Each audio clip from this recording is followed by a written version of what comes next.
Howdy, howdy, howdy. Nearly Senior Citizen here. Greetings, boys and girls, and welcome to this another brand new day on planet Earth. In Shelton, Washington, right now, northern continent of the planet, it is raining.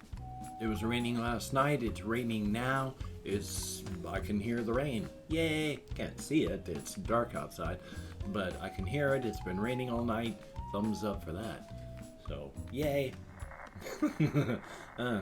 For the Shelton, Washington Weather and Plague Rat Report, good Lord. So yesterday, I went to Safeway just to pick up some stuff to eat. And one of the people there just had, once again, one of those plastic face shields that comes down, which does bloody nothing. So, yay. And then another fellow who was going through it just had on a sleep apnea mask with just with the opening right there. So again, it's nothing at all. So I just got in and out as fast as I could, and I want to talk about my feelings about this and why I feel so strongly about the whole thing as soon as I finish up with the whole thing.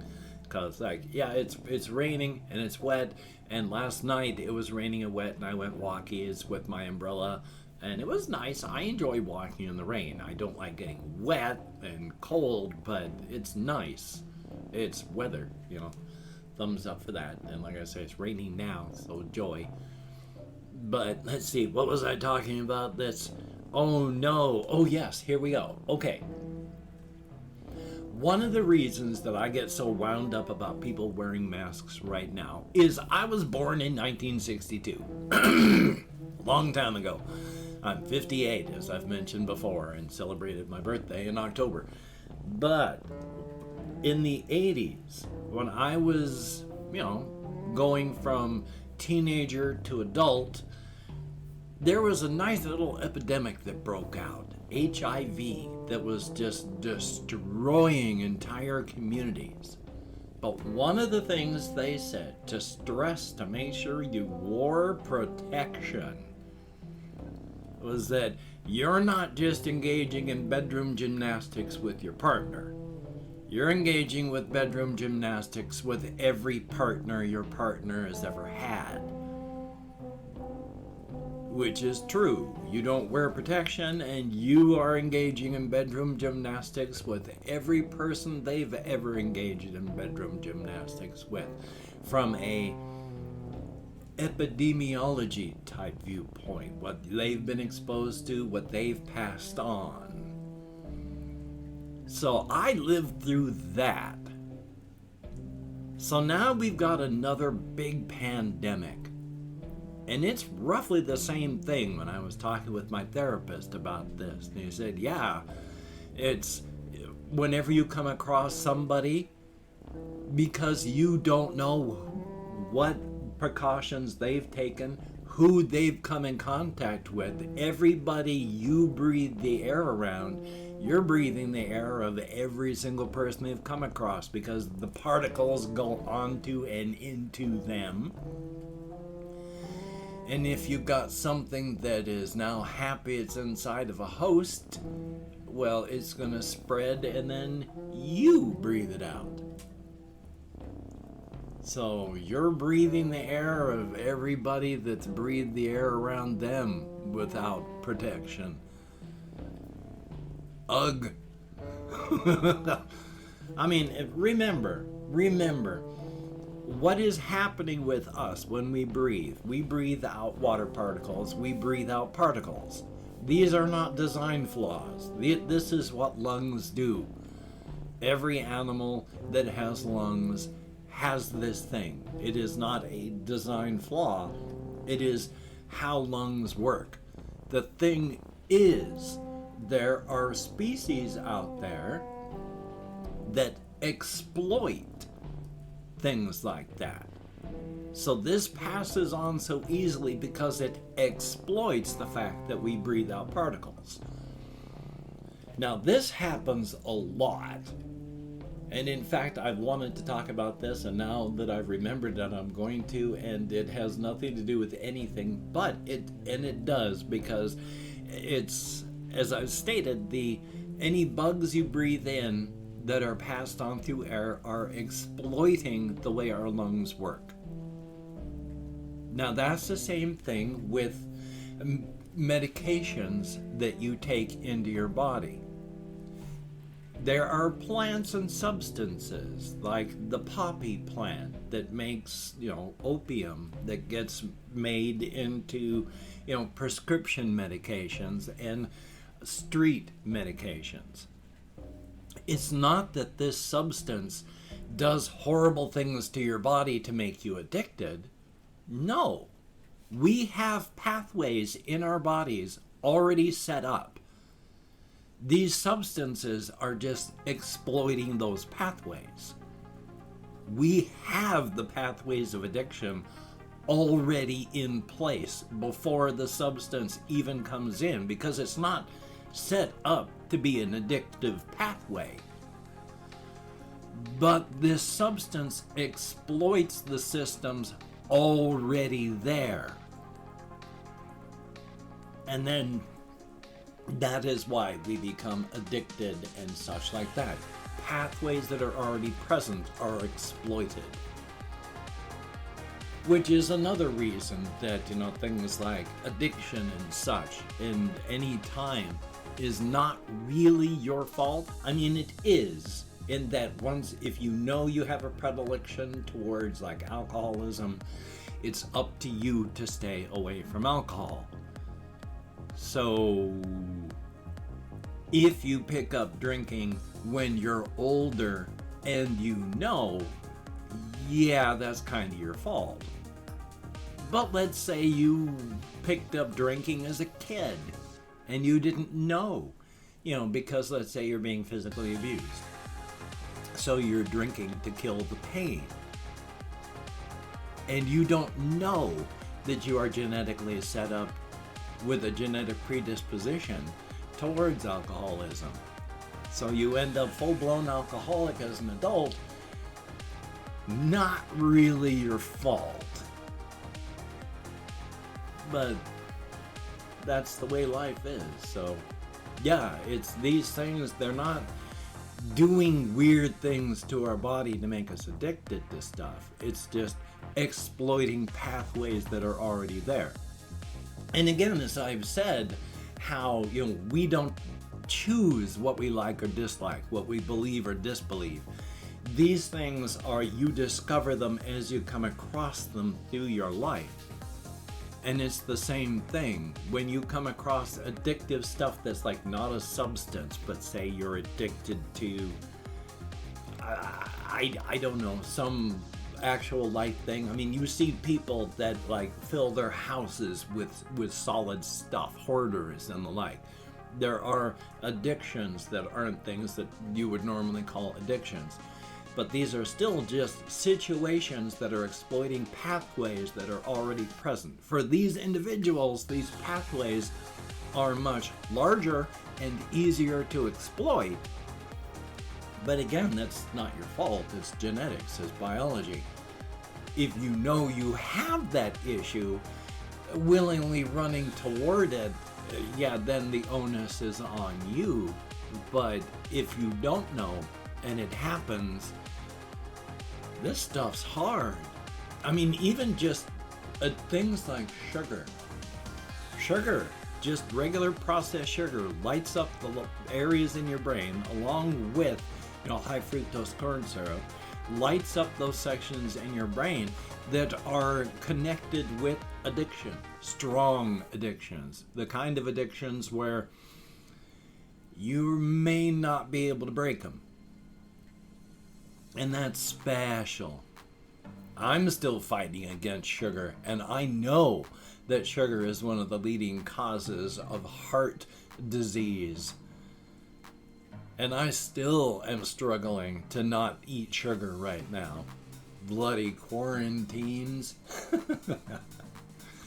So life is life, though. Life is life. I do have some other things on my list, like last night, oh my God. Once again, jolted awake because my legs went to 95% cramping, like the hamstrings on both legs. It took about 30 seconds after being jolted awake from that, trying to find a position where, oh my God, this isn't going to, don't get worse, where I realized I'm too warm. I just have my fleecy blanket folded so it goes from my waist to my shoulders, and then the rest of it's a sheet. And that was too much. I was overly hot. Once I realized I was too warm, I just took everything off. So I was laying there with no blankets, nothing at all. And instantly my legs started to go, oh, that's nice. And very soon I was able to cover myself up with just a sheet. No blanket, just a sheet. So I was pretty cold for the rest of the night, but I didn't have to worry about my legs cramping, and I actually slept a bit more. My alarm went off this morning. I have it set to go off like 5:45, because I'll go to bed sometimes 8 o'clock at night, and I don't need to sleep or lay in bed for longer than 10 hours. So I set my alarm at like the 10-hour mark for just in case. Usually pain, whatever, wakes me up and I'm out of bed at 4. This morning, 5:45, my alarm goes off. I'm gonna sneeze. I can feel my tissues inside of my sinuses filling up, and it's not a good feeling. I may sneeze, I may not. Yay. Thumbs up on that. So, life is life, though. Still, just as a really quick thing before I go off, I've sort of wanted to talk about this, and it has absolutely nothing to do with anything. As much as I'm not really a dog person, dogs really like me. I have been walking along the streets like the past year and some and really paying attention to this. Other people will be walking their dogs. I'll be far away, or no matter where I am, if I'm across the street or I'm on the same side, they'll be walking by other people and their dog just ignores everybody that's there. And when I get close, they have to pull their dog back and go, no, because the dog wants to come over and say hello. So their dog will be nice and friendly and not friendly, be nice and well-trained, well-behaved, doing everything it's supposed to, and then there's something about my smell or some such that they just kind of go, I want to go over and talk. And it's a nice feeling. And that's a good thing. I do enjoy being liked by animals. And it used to be when I was a kid, I was really liked by animals a lot more. Now, I'm older, stuff has changed, animals don't like me as much. I mean, I'm still able when I'm out walking occasionally to pass by deer close enough I could reach out and touch them. So, but they live in a city, they're city deer. They'll wait by the side of the road to make sure that cars aren't coming when they go over a deer crossing thing. So they're used to city life as best they can. I mean, I'm really afraid the poor things are just going to get, hit and killed more often than they do. It's absolutely horrific the way that we keep reducing their living space. I got a lot I could talk about that, but it's all just ramblings about how we shouldn't be doing it, and when we do, we can't be pissed when they wander out of their area that we've made smaller and smaller and smaller. But I've opened up 24 hours worth of comments, my community tab. I'm going to go through and thank 20 to 25 people for having left me a comment. I'm not reading the comments right now. I'm just thanking you for having left a comment. So good, bad, indifferent. You took the time. You expended the calories. Thank you very much. If I mispronounce the username, no disrespect is intended. I'm an American English speaker, and even though I count American Sign Language on the fingers of this hand with my depression, fibromyalgia, morning, ADHD, and more, I sometimes like I can remember what my own name is. And I have forgotten that. We had the Chicago Gamer, thumbs up and thank you. Elias B, greatly appreciated. Melissa R, good to see you in the comments. We have Bat Derp Ultimate, thumbs up. There is like katakana or kanji, just some guy, thumbs up and thank you. Red Fire X YT, thumbs up. Confused Owl 29, good to see you in the comments, thank you very much. Native Beats 2016, thumbs up. Sierra Tapper, greatly appreciated. Brianna Bayer, thumbs up and thank you. Zetkin, greatly appreciated. Colin Reisenauer, thumbs up. Sebastian Ferris, always good to see you, thumbs up. Ollie B, it will be a good thing. My Dick Slong, thumbs up. Potato Tron, good to see you in the comments and thumbs up. Russian Timing, always good to see you, my friend. And then I can't tell what language it is. I am an American, but thank you. And Deadman, greatly appreciated. Alan S, thumbs up. Tanner Carr, greatly appreciated. Kapaki, good to see you in the comments. Samuel Martinez, thumbs up. Anime fan, greatly appreciated. And last but not least, Lord of Sadness, greatly appreciated. Each and every one of you. You get me out of my head, into the world, dealing with real people, if only in text. And that's very important. When you're depressed, and especially with all the social isolation going on right now, you need other voices in the echo chamber of your skull. So thank you all so very much. If you could check out my various links down below, I have Twitter, Facebook, Patreon.com. If you could become a Patreon.com patron, like one of these beautiful and awesome people, that would be beautiful and awesome. And if you'd like to help me out without sending money through the patronage, I have a PayPal link down below. And if you'd like to help me out without sending money, I have an Amazon wish list link as well, with things like cat food, hamster bedding, silly things, not silly things. If you could check it out, that would be very awesome. Now, do not feel obligated. I do not feel entitled. And if you cannot donate, or you simply do not donate, I take all good wishes and I deposit them in the bank of my heart, where I draw interest. So thank you very much. If you could toss me a like, I appreciate all the positive validation I get from my existence. Another thumbs up. And of course, if you could hit the notification bell on the subscription button, that would be very, very cool. Definitely a thumbs up. Woof. And of course, the lobster hat wearing duckhead of judgment suffers from a surplus of scorn. It is ready, not eager, but ready, to cast that scorn upon those it finds disappointing. Its mockery is severe. Do not disappoint the lobster hat wearing duckhead of judgment.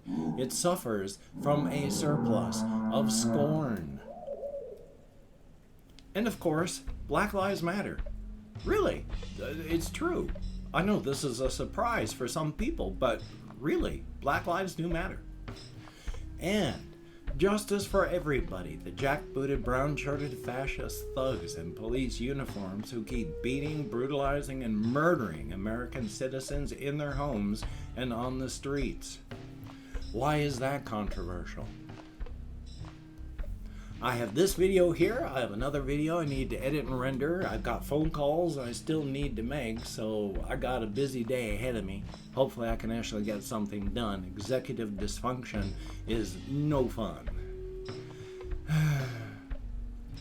So please, wear a mask, wash your hands, try not to touch your face, stay at home unless you have to go out. If you have to go out, please practice your social distancing. This thing is terrible. We can get through it though, and it's not the end of the world to take care of yourself and other people, so thumbs up on that. So you take care. Have a great day today. I will see you on the flip side, my friend, and that is a very good thing. So stay as creative as you can and practice as much self-care as you can.